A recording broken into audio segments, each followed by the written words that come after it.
자, 세 번째는 투자 매력도인데요. 투자 매력도는 에너지 쪽 굉장히 저평가되어 있어서 지금 유가가 70불인데 유가에 대해서는 다 부정적이거든요. 모든 전망치들이.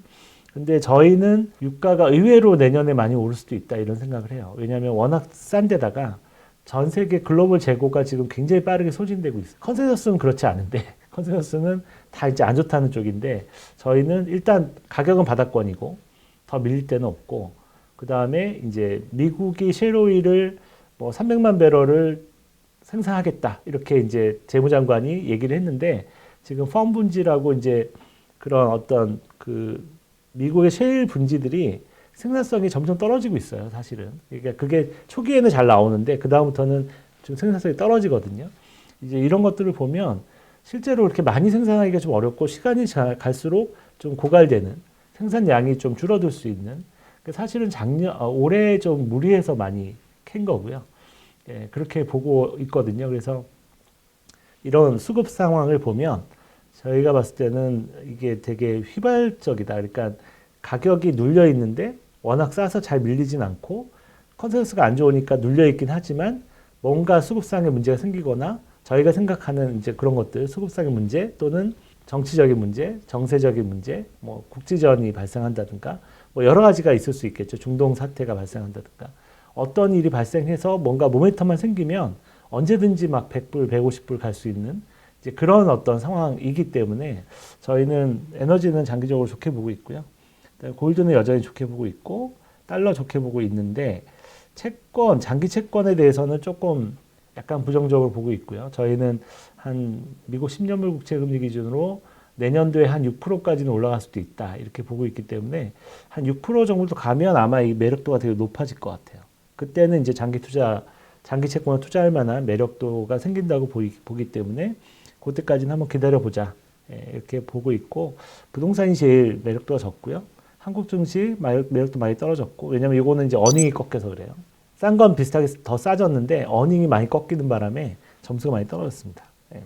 그 다음에 미국은 여전히 뭐 비슷한데 50점이 안 넘잖아요. 그래서 아주 매력적이진 않지만 그렇다고 우리나라처럼 이렇게 확 떨어지진 않았어요. 어닝이 그러니까 기업 이익이 계속 늘고 있거든요. 미국은.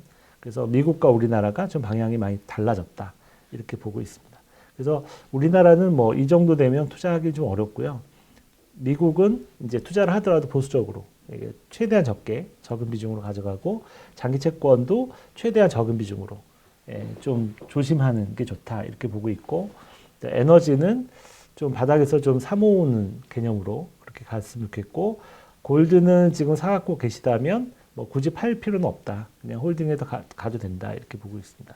달러는 홀딩하고 있다가 26년에 또는 25년에 빨리 오면 더 좋고 1600, 1650원 그 정도 선에서 올라오면 좀 원화로 그러니까 달러를 파는 거죠. 팔고 원화로 스위칭하는 거를 제안을 드리고 있습니다.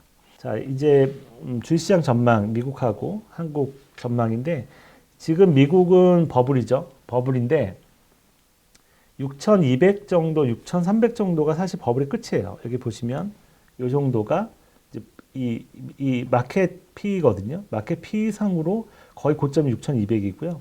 이게 이제 2000년 IT 버블 때 찍었던 자리고 그 이후로는 2001년도에 팬데믹 이후에 급등할 때 한번 근접을 했던 적이 있고 없었어요. 지금까지.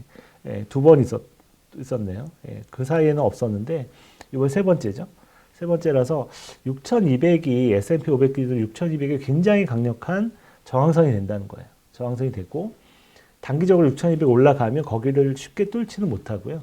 그 다음부터는 뭐가 중요하냐면 이제 어닝이 얼마나 늘어주느냐가 중요한데 사실 이걸로 보면 뭐 6,500도 가고 7,000도 갈 수 있죠. 어닝만 늘어주면. 하지만 이거는 이제 사실 이렇게 밸류에이션을 이걸로만 보진 않거든요. 이 P 멀티플로만 보진 않아요.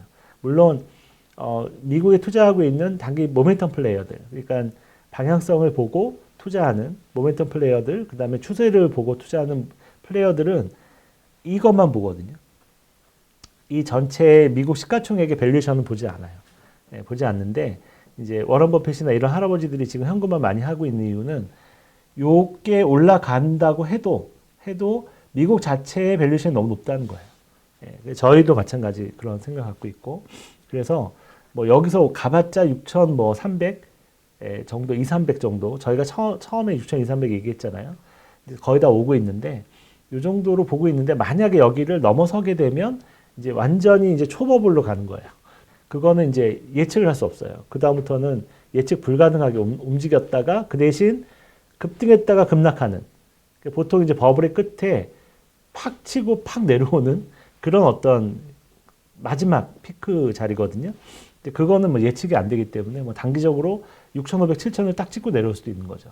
단기적으로 팍 올라갔다가 팍 찍어서 내려올 수도 있는 거고 아니면은 정상적으로 6,200, 300을 찍고 내려와서 다시 회복을 못하고 이제 약세장으로 접어들 수도 있는 거고 근데 약세장으로 접어드는 시기를 저희가 내년 상반기 말 정도로 보고 있기 때문에 아직 시간이 좀 있잖아요. 그러니까 뭐 위로 그냥 팍 버블을 만들 수도 있는 거죠. 그래서 저희는 뭐 어차피 포트에서 지금 미국 주식 비중을 좀 적게 가져가고 있는데 그렇게 초버블을 만들면 이제 확 줄여가지고 아마 차익 실현을 거의 다 할 것 같습니다. 그래서 그렇게 대응을 하고 있고요. 그 다음에 여기 보시면은 요 미국 증시를 볼 때 모멘텀, 요번에 이제 실업수당 청구 건수의 증감률을 갖고 왔는데 요게 이렇게 요 선을 이렇게 뚫고 올라가면 이제 상투를 치게 되는 거죠. 이렇게 뚫고 올라가면 모멘텀 변화율이 굉장히 큰 거예요. 실업자가 급증하는 거죠. 요게 이제 무슨 의미냐면 실업자가 급증하는 거예요. 단기적으로. 지금 보시면 실업자가 좀 올라오고 있긴 한데 아직 요 라인을 못 넘어섰잖아요. 이 라인을 이렇게 넘어서서 급증하면 아마 이거는 100% 주가가 빠지는 거예요. 그래서 요 시기를 보고 있는데 지금 현재로서는 약간 그 크리티컬한 라인까지 와 있어요. 근데 여기서 아직은 급등하고 있지는 않기 때문에 저희는 요거를 좀 그 미국 증시를 보는 모멘텀 중에서는 요거를 가장 중시해서 보고 있다. 실업자가 급증한다는 건 기업 실적이 다 나빠지는 거예요. 후행적으로. 그래서 나중에 이걸 꺾이거든요. 기업 이익이. 꺾이기 때문에 이게 더 중요해요. 이 주간마다 발표하는 요 실업자가 갑자기 팍 늘면 진짜 조심해야 된다. 그래서 이런 것들이 팍 늘기 시작하면 저희가 바로 말씀을 드릴게요. 그 다음에 신용 스프레드. 지금 신용 스프레드는 회사채 신용 스프레드는 금융 위험을 보여주는 건데 요것도 지금 최저치거든요. 그러니까 최저치라는 건 너무 유동성이 많다는 거예요. 그리고 사람들이 위험에 대한 인식을 거의 안 하고 있다는 거예요. 금융시장에서. 역발상으로 보면 그때가 제일 위험할 때거든요. 보시면 2008년에도 보시면 2007년에 이런 자리까지 내려오고 너무 행복했다가 무너졌거든요. 이렇게 보면.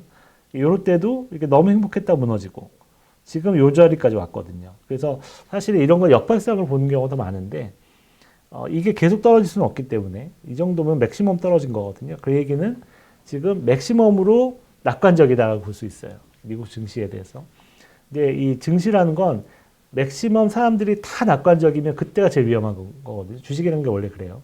대중이 너무 낙관적어서 유포리아에 빠지면 그때는 프로들은 이제 팔고 나간다 이런 얘기를 하는데 그래서 버핏이 이제 팔고 나오는 것 같아요. 그리고 버핏뿐만 아니라 제가 되게 존경하는 구루들은 다 이제 똑같은 생각 갖고 있는데 이제 몸조심하고 있거든요. 그래서 지금 분위기는 너무 좋지만 너무 취하지 않는 게 맞지 않나 이렇게 생각합니다. 그래서 이 신용 스프레드도 지금 자리 정도면 이렇게 위로 돌기만 해도 부러지거든요. 그래서 이것도 지금 계속 면밀히 관찰하고 있고요. 이 기울기가 지금 이렇게 빠지고 있는데 이게 이렇게 돌아서면 진짜 조심하셔야 돼요. 요거랑 요게 이렇게 돌파하면 이 두 가지 신호가 동시에 나는 경우가 많기 때문에 동시에 나면 이제 제가 바로 좀 강하게 콜을 해드릴 계획입니다. 한국 증시는 이미 인디케이터 꺾였고요. 이미 이제 저희는 1파 하락에 2파 상승이 끝났고 이제 3파 하락이 남은 그런 상황인 것 같습니다. 경기도 나빠지고 있고요. 그다음에 이익 증가율도 이제 꺾였죠. 이제 어닝도 꺾였고 주가도 꺾였고 요거는 당연히 반도체가 영향을 가장 많이 미쳤기 때문에 여기서 꺾이면 이제 이렇게 내려가는 거죠. 반도체가 안 좋아지면 우리나라 기업 이익의 반도체가 차지하는 비중이 워낙 크기 때문에 요거는 이미 이제 이런 식으로 꺾였다. 둘이 같이 꺾였다. 이렇게 볼 수 있습니다. 나중에 이렇게 꺾여서 이렇게 돌아설 때까지 아마도 한 2025년, 2026년 정도가 될 것 같은데 그때까지는 계속 이렇게 이런 식으로 하방이 이렇게 나오지 않을까. 그 사이에서는 이제 우리나라 주식시장이 좋기는 어렵죠. 좋아지기는. 그 다음에 이제 마지막으로 그 상법 개정. 지금 이슈가 되고 있는데 상법 개정은 저는 이전에도 계속 말씀을 드렸잖아요. 우리나라가 밸류업이 진짜 되려면 이 사회의 충실 의무를 그 회사에 충실한다 해서 회사와 주주에 충실한다로 바꿔야 된다 이렇게 말씀을 드렸는데 그 상법 개정안이 올라가 있거든요. 만약에 통과가 되면 우리나라 증시의 요 하방 때, 요 국면에서 저희는 밸류에이션 상 2100까지 코스피가 밀릴 거라고 보고 있는데 그거를 한 2300, 지금 자리에서 막을 수 있어요. 상법 개정이 통과가 되면. 그 정도로 좋은 호재고요. 장기적으로도 굉장히 좋은 호재예요. 민주당 안으로 통과가 된다면. 그래서 그리고 나중에 이제 좋을 때 뭐 2,800, 3,000 갈 걸 3,500, 4,000을 갈 수 있어요. 그러니까 굉장히 우리나라 증시에서는 호재이기 때문에 제발 이제 상법 개정이 통과되기를 기도를 하고 있습니다.